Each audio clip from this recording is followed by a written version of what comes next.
आज यह कक्षा पुनः शास्त्री प्रथम वर्ष के लिए लगाई गई है। जो छात्र शास्त्री प्रथम वर्ष में साहित्य आदि विषय लेकर पढ़ रहे हैं, उनका अनिवार्य प्रथम पत्र संस्कृत व्याकरण है, जिसमें लघु सिद्धांत कौमुदी पढ़ना है, जिसका समास, संधि और कारक प्रकरण विशेष रूप से पढ़ना है। आज हम लोग इसी क्रम में समास प्रकरण पढ़ने के लिए उपस्थित हुए हैं। आज हम लोग समास प्रकरण में ही बहुव्रीहि समास पढ़ने के लिए आज यहाँ उपस्थित हैं। तो आज यह जो समास है बहुव्रीहि समास, पहले हम बता चुके हैं कि समास मुख्य रूप से 5 है। प्रथम केवल समास, दूसरा प्रायेण पूर्व पदार्थ प्रधान अव्ययीभाव, तीसरा प्रायेण उत्तर पदार्थ प्रधान तत्पुरुष, और इसके बाद यह तीसरा समास होता है प्रायः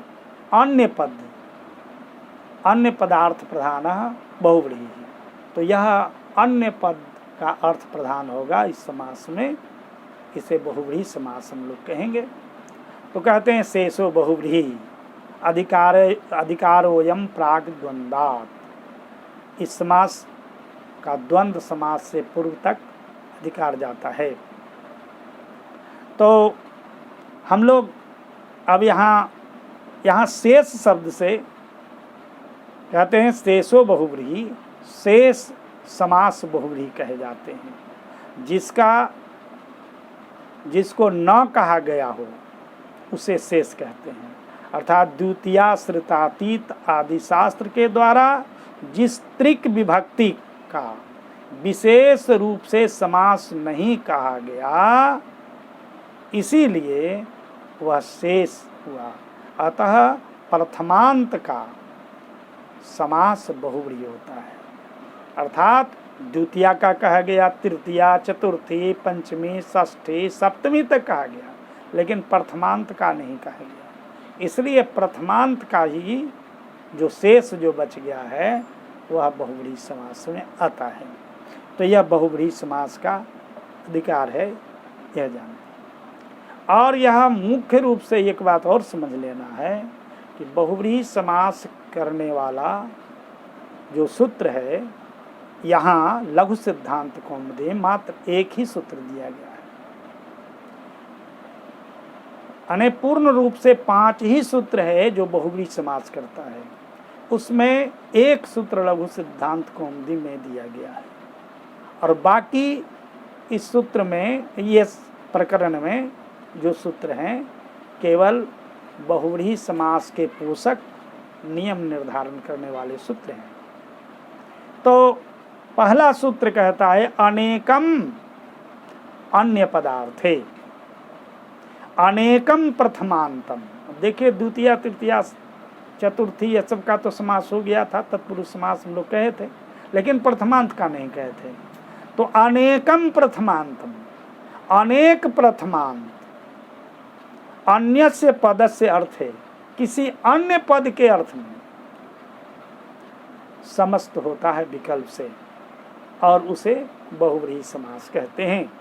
अनेक प्रथमांत अन्य पद के अर्थ में, अर्थात अनेक पद, एक से अधिक, 2 होंगे, 3 होंगे, लेकिन वे न तो अंतिम पद के अर्थ में न पूर्व पद के अर्थ में, अर्थात किसी दूसरे पद के अर्थ में प्रधान समस्त होंगे। अर्थात किसी दूसरे पद का अर्थ प्रधान होगा, न तो प्रथम पद का अर्थ प्रधान होगा और न अंतिम पद का अर्थ प्रधान होगा। किसी अन्य पद का अर्थ प्रधान होगा, जो पद विग्रह में नहीं होगा उस पद का अर्थ प्रधान होगा। हैं, जैसे अब देखिए पीताम्बरः, यह बहुव्रीहि समास है। तो पीतम अंबरम यस्य सह पीताम्बरः। अब यहाँ समास का विग्रह शब्द का जो शब्द है, 2 ही पद है, पीतम अंबरम, यस्य सह वह अर्थ है। तो पीतम अंबरम यह अनेक अर्थात एक से अधिक प्रथमांत पद है।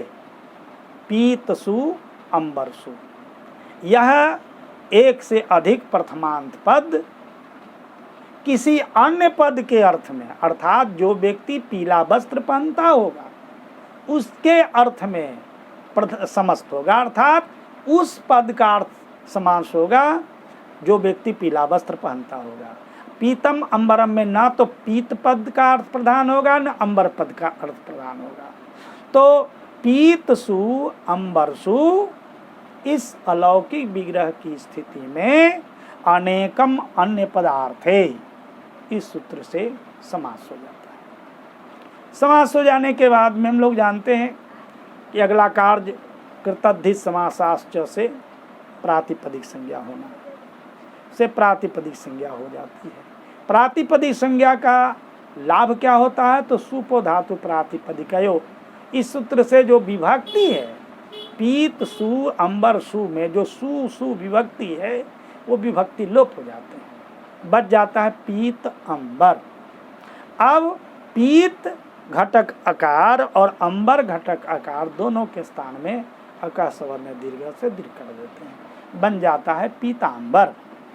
अब यहाँ पीतांबर शब्द बन जाने के बाद में अब प्रश्न उठता है कि किसके समान विभक्ति हो। तो अन्य पदार्थ है, जिस पद के अर्थ में, अर्थात जिस पद का अर्थ प्रधान है, तो यहाँ अन्य पद का अर्थ प्रधान है, जो जिसका पीला वस्त्र है वो व्यक्ति अर्थात भगवान कृष्ण होंगे। तो पुल्लिंग है तो पुंस्त के विवक्षा में एक वचन यहाँ लाएंगे। तो एक वचन ला करके स्वादिकार करके बनाएंगे पीतांबरः।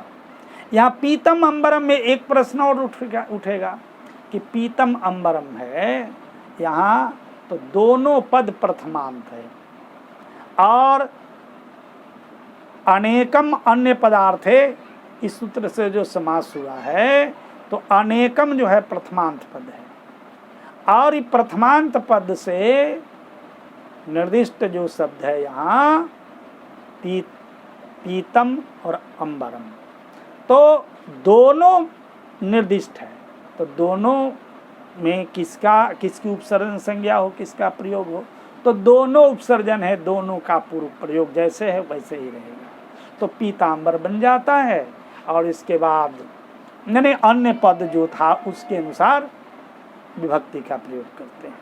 अगर रहता है यहाँ स्त्रीलिंग पीतम अंबरम यस्याह, तो यहाँ पर पीतांबरा कहते हैं, क्योंकि यस्याह अर्थात जिस स्त्री का पीला वस्त्र हो, उस स्त्री वाचक जो पद है उस पद के अर्थ में समस्त हुआ है, इसलिए उसके लायक उसके अनुकूल ही स्त्रीलिंग में विभक्ति ला करके यहाँ पीतांबरा शब्द, पीतांबर शब्द से स्त्रीत्व की व्याख्या में टाप करेंगे, टाप के टकार पकार लोप होगा, पीतांबर आ बनेगा, इसके बाद में पीतांबरा शब्द बना लेंगे। इस तरह से लोगों का बनता है पीतांबरा। नपुंसक रहेगा तो पुनः पीतांबरम बन सकता है, दो रहेंगे पीतम अंबरम ययोः, तब बन जाएगा पीतांबरौ। पीतम अंबरम येषाम बहुवचन रहेगा तब बन जाएगा पीतांबराः, पीतांबरः, पीतांबरौ, पीतांबराः। इस तरह से तीनों शब्द बन सकते हैं, अर्थात अन्य पद जैसा हो, पुल्लिंग हो, एक वचन हो, द्विवचन हो या बहुवचन हो, उसके अनुसार लिंग का प्रयोग किया जाएगा। अब यहाँ एक बात और बता दिए कि पूर्व प्रयोग यदि करेंगे तो किसका करेंगे? अंबर को कहा है ना कि अंबर को का पीतम अंबरम में है, हम अंबर को ही क्यों न प्रयोग कर दें, क्योंकि दोनों जब प्रथमांत है तो दोनों की उपसर्जन संज्ञा होगी, तो उपसर्जन संज्ञा का पूर्व प्रयोग होता है, तो अंबर पीत क्यों न कहेंगे? तो यहाँ कहता है सप्तमी विशेषणे बहुव्रीहौ, अर्थात बहुव्रीहि समास में सप्तम्यंत जो पद होगा या विशेषण वाचक जो पद होगा उसी का पूर्व में प्रयोग होगा। तो विशेषण वाचक पद यहाँ अंबर नहीं है, पीत है, यानी पीला कपड़ा, अर्थात कपड़ा का विशेषण यहाँ क्या है, पीत शब्द है, इसलिए पीत शब्द का ही प्रयोग होगा, अंबर शब्द का प्रयोग नहीं होगा। इसको भी अच्छी तरह से जान लेना चाहिए। उसी तरह से अगर सप्तम्यंत पद अगर होगा बहुव्रीहि समास में तो उसका ही पूर्व में प्रयोग होगा। जैसे कंठे कालः, कंठे कालः अर्थात कंठ इंगी कालसु स्थिति में यदि समास होता है तो कंठ में हो काल हलाहल जिसके।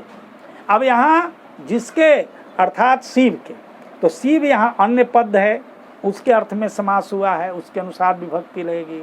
लेकिन पूर्व में प्रयोग किसका होगा, तो सप्तम्यंत जो है कंठे उसी का होगा। कंठे कालः, कालः का प्रयोग नहीं होगा, तो कंठे कालः ऐसा कहेंगे। पुनः फिर आज थोड़ा डिस्टर्ब है माने विद्युत, इसलिए पुनः अगली कक्षा में मिलेंगे। ओ